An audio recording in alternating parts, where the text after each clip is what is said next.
Hello, I'm Simon Whistler. You're watching the Today I Found Out YouTube channel, and in the video today we're looking at the story behind the strange case of Dr. Jekyll and Mr. Hyde.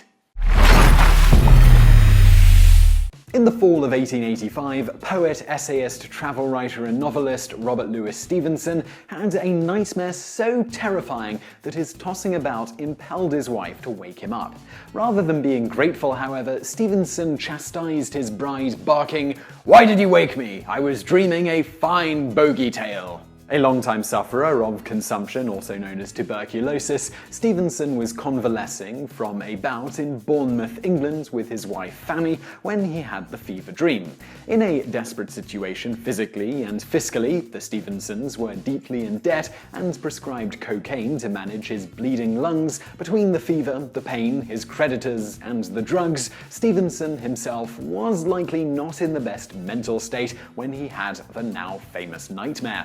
Stevenson woke from the dream with 2 or 3 scenes already sketched out, including the first transformation scene, which is where he was in the story when Fanny woke him up. Inspired, he also relied on accounts of the lives of historical and contemporary people to flesh out his tale. The model for the admired, professional and proper Dr. Jekyll was William Brody, the infamous city councillor turned burglar of Stevenson's hometown of Edinburgh, Scotland. Brody was a respectable deacon of a cabinet-making guild, a member of a prestigious social club, and even had a seat on the town council before his downfall. As lock installation and repair were a part of his cabinet-making business, Brody also had access to the keys, that he copied, of Edinburgh's best and richest houses.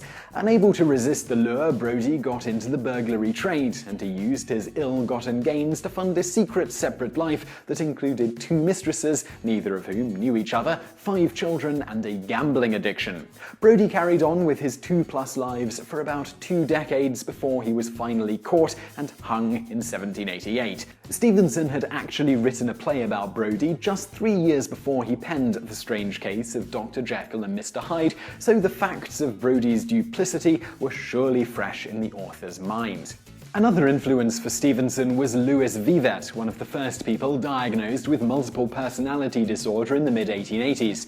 Vivat seemingly lived as 2 distinct people. The first was meek, intellectual and kind, and was paralyzed from the waist down. The second was confrontational, scheming and arrogant, but could walk perfectly.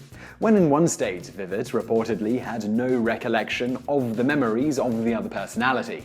Pulling all of this together, Stevenson set to work. Though direct evidence is a bit scant, by most accounts there were 2 somewhat distinct drafts written of the story, each in just a few days. Clearly, the cocaine was having an effect. By one account, after Fanny reviewed the first draft, as was their custom, he highly valued her criticism and suggested that rather than write it as a story, he should present it as an allegory, and angry Stevenson burned that first draft. According to another version, however, it was Fanny that burned the first draft. While Stevenson was writing it, she wrote a letter to their friends, the poet W.E. Henley, in which she called the novel a choir full of utter nonsense that she shall burn after I show it to you, even though by this time the fever-ridden Stevenson was describing it as his greatest work. Whatever the case, a first draft appears to have been discarded, and Stevenson sat down and scribbled out the second draft over the next few days.